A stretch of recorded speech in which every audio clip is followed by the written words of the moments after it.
Hey, what's up, y'all? Welcome back to my channel. This video is going to be part 4, which we're going to start at chapter 4 in the book. And chapter 4 is about when Victoria Hanchin and grandmother Donna make it to Serpent Mound. Chapter 4, tracing the future back into the present. As we drove to the Serpent Mound, I played a healing chant I had brought from my Kundalini yoga practice. It was the Hindu mantra, Brahma Dasa Sa Se Soham, which translates, Sun, Moon, Earth, Infinity, Infinity Thou I Am. The intention of this mantra was perfectly aligned with all the unity-related information we just received about our divine assignment. Another confirmation that we were on the right track. Not to mention that Kundalini translates as the life force expressed as a serpent energy within the human body and the earth. We laughed about the unexpected process of our day, spending so much time receiving guidance about what was to occur and how we were to proceed, that we would have much less time at the serpent than we had anticipated. We acknowledged the power of the small, of two ordinary women willing to step up, follow guidance, and do extraordinary acts as seers and sayers, calling forth the new earth consciousness that wants to emerge from unity. We sang the chant as we drove.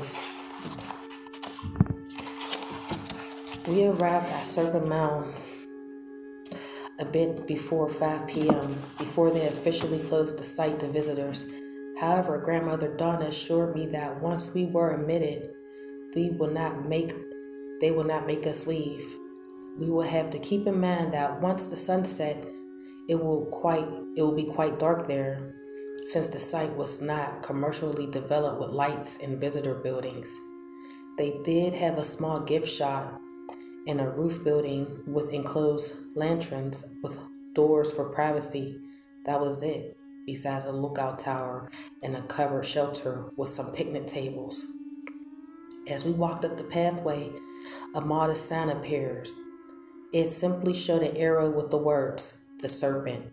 I love it. My heart was already singing.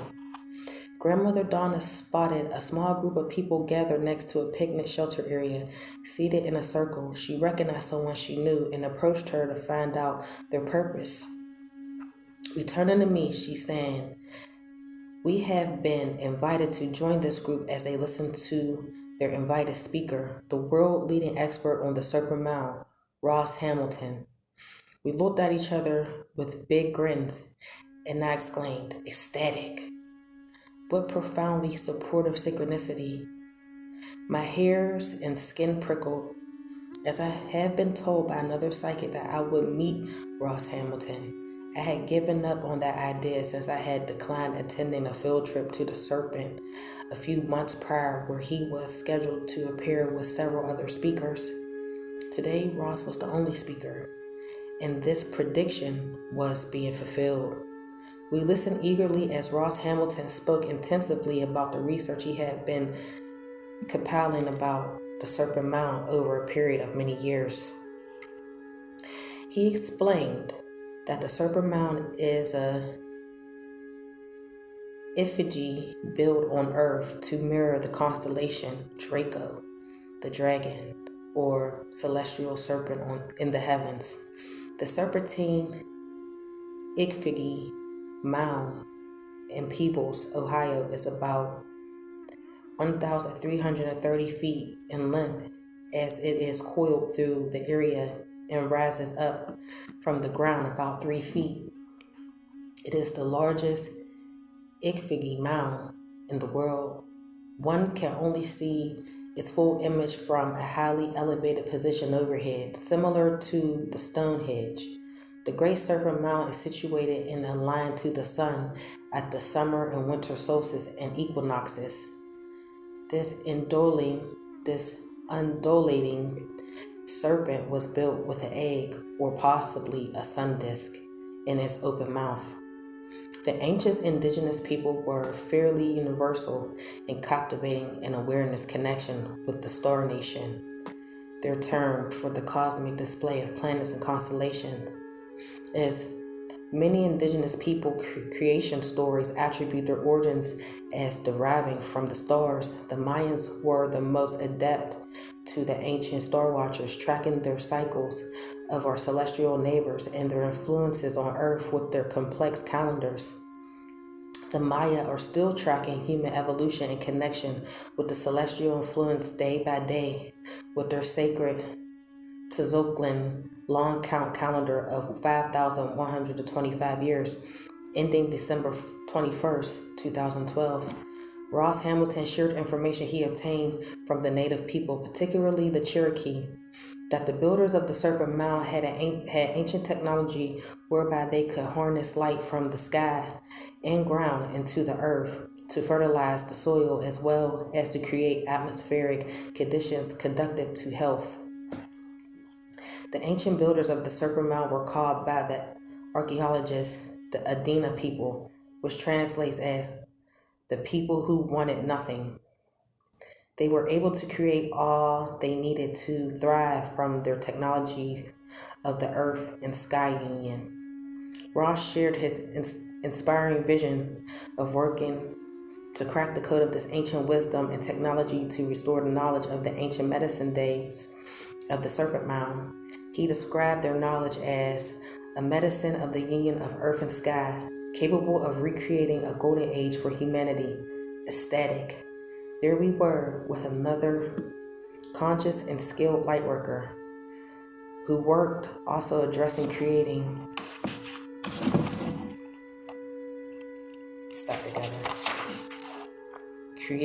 the predicted return of the golden age of humanity. And he just happened to be the world's leading expert of the Serpent Mound.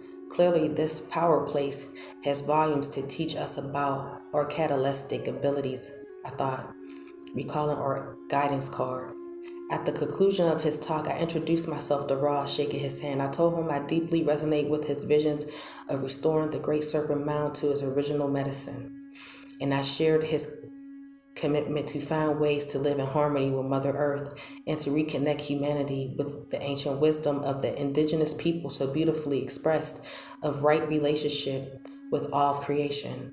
He acknowledged me and returned my handshake warmly. We looked deeply into each other for a moment. I told him, "We have joined with you in that great work today." He thanked me with a hug. Grandmother Donna and I left the group and proceeded along the pathway towards the Serpent Mound. I was very attentive to the sensation of walking with the serpent staff that Grandmother Donna had gifted me with, tapping a steady rhythm into the earth as we walked. We became aware of a flock of bluebirds singing joyously in the treetops overhead. We looked up and joined them, chanting, "Ancient Mother, I hear you calling. Ancient Mother, I hear your song." It was like they were already celebrating the fulfillment of our purpose today, to create a ceremony that would activate and anchor the flourishing of the new earth of unity.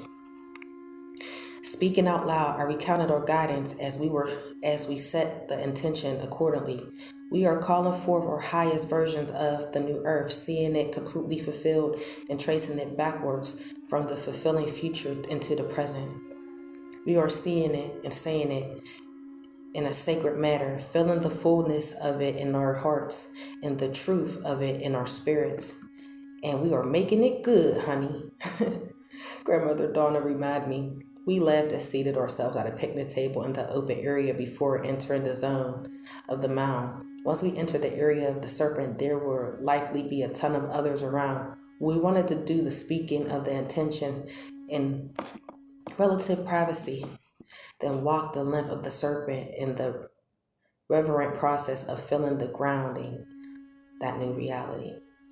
I took out my essential oils into the new earth, into the future and joy. I anointed Grandmother Donna with the oils on her hands, and she did the same with me. We inhaled their pure fragrance. After a moment of tuning in, we began taking turns describing what we saw and felt. I simultaneously tapped the meridians of my body as the microcosm representing the Mediterraneans of Mother Earth's body, her ley lines. I see a world where we shift from the love of power, and the power of love in the service of life.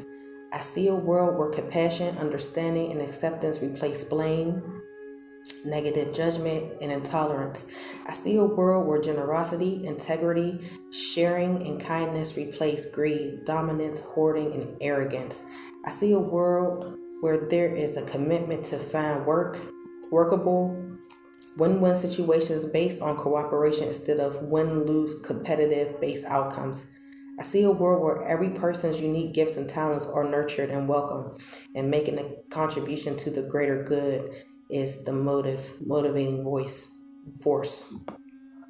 I see a world operating from the heart, where the intuitive, interconnecting, creative light brain is supported by the logic, hierarchical, separation-based left brain. I see a world where there is deep respect, honoring sacred partnerships between man and woman based on the deep reciprocal listening. I see a world of balance where being is as valued as doing, creating is as valued as producing, and the inner world is as valued as the outer world. I see a world where quality of life, purpose, and meaning are more important than quantity, accumulation, and status. I see a world where we're related to all the creations of our family, the animals, trees, waters, insects, stones, sky, ancestors, remembering all life as our relatives. I see a world where joy, peace, sharing, kindness, creative self-expression, freedom, and unity are the most prevalent feelings and conditions. Okay, this is a very long ritual. We spoke like this in turn until neither of us had anything left to say. At that moment, I looked up at the sky. Look, Grandmother Donna, there's 3 turkey vultures. We called them peace angels. She watched, smiling. I laughed, called up to them. Okay, peace angels, please come and eat up the rotten scraps of the old world of war, violence, greed, and distorted power. Grandmother Donna joined me in laughing.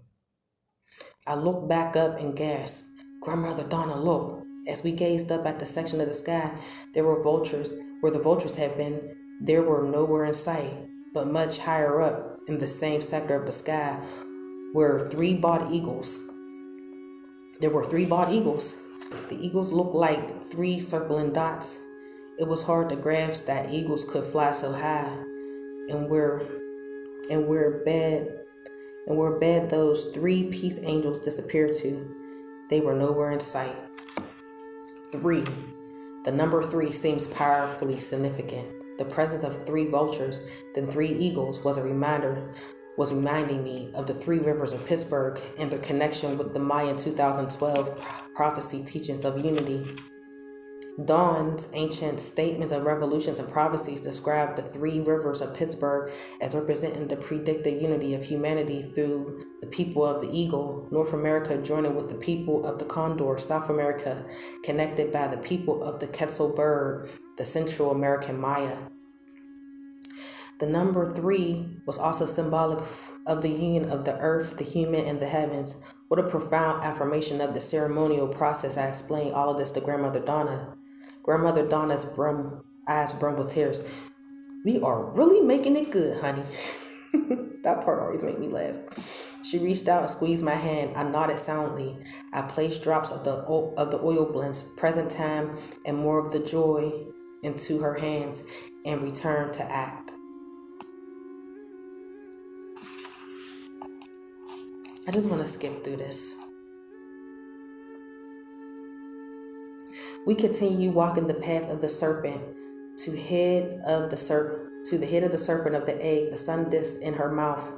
Here we had the inspiration to call in the energetic connection of Pittsburgh's underground 4th river and the 3 converging rivers, the Allegheny, the Monongahela, and the Ohio. We visualized their converging flow connecting with us here at the egg of the serpent. We completed the ceremony walking the length of the serpent, tapping the serpent staff as we sang Miss Amani's song lyrics, we have a new way to walk on earth, and called out the beautiful attributes of the new earth as we have detailed our earlier ceremonial time with the eagles. We arrived at the rail of the serpent. We sat down together in meditation as we watched the gathering splendor of the sky as it shifted into the clouds and the colors of the sunset. Grandma Donna broke the silence. "Do you see that?" she exclaimed. She was gazing directly at the sun. I had to shelter my eyes from the intensity a bit and refocus, but then I could see it, too. Just to the right of the settling sun was a vertical purplish cloud formation that looked like a uprising serpent. As above, so below. As below, so above, Grandmother whispered in awe. I understood immediately. We are sitting here below at the serpent on earth with the sun disk in her mouth, doing ceremonial to call on the new earth of unity. The heavens are now mirroring above, the same configuration of the sun with the serpent. I marveled. Yes, the indigenous called this sky language, Grandmother Donna explained as we continued gazing in awe and gratitude. Even the cloud people were participating in our ceremony today. We resumed meditating in the state of reverence. Our silent meditation was soon distracted by a young woman from Ross Hamilton's group carrying a large blue bottle. She approached us quite naturally, as if interrupting the meditation was not a disruptive act. She was smiling, and as she stood next to us, she offered us a bottle and said, "Here, have some of this amazing local water. The locals claim it to be very healthy. It is from a well fed by an underground stream at a nearby property, close to where the crop circles appeared a few years ago. The flow 24/7, 365, even when there is a drought, like there's one we have been having for several weeks. I suggest that you go there and get some more." As she proceeded to give us explicit directions for how to get there, Grandmother Donna began laughing and explained to our new ally. I was told in meditative guidance that the serpent had a connection with Pittsburgh's underground Fourth River, and that this actual connection would be revealed at the Serpent Mound today through Vicky's presence. Our time was running out, and I was wondering how that guidance would be revealed. So here it is. How easy is this? It is being revealed by your walking up to us as if one cue, so natural, giving us directions for finding this water source connection. Now I was laughing too as Grandmother Donna and I looked at each other and exclaimed in unison, "Ecstatic." We briefly filled in the young woman about the converging three rivers of Pittsburgh and its fourth underground river and their confirmed connection with the Mayan's ancient 2012 prophecy teachings of unity. Her eyes got big. "I have heard of these converging rivers. Now you are giving me goosebumps." I just want to skip through this. They got back in the car, they started chanting the thing again, and when they looked at the time, it was 7:32 p.m. Now, 7:32 plays a big role in this book.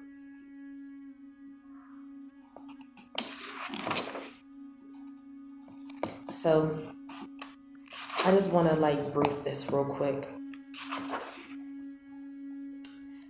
I'm going to stop it here. So basically, the underwater well that is nearby the Serpent Mound is the underground river beneath the three rivers of Pittsburgh. The fourth underground river is that place where that lady came up to them and gave them the water from. So Grandmother Donna already got the transmission that she was going to find out the connection of the fourth underground river of Pittsburgh to Serpent Mound, and it leads to that well. It's the same water. I just wanted to share that with you guys.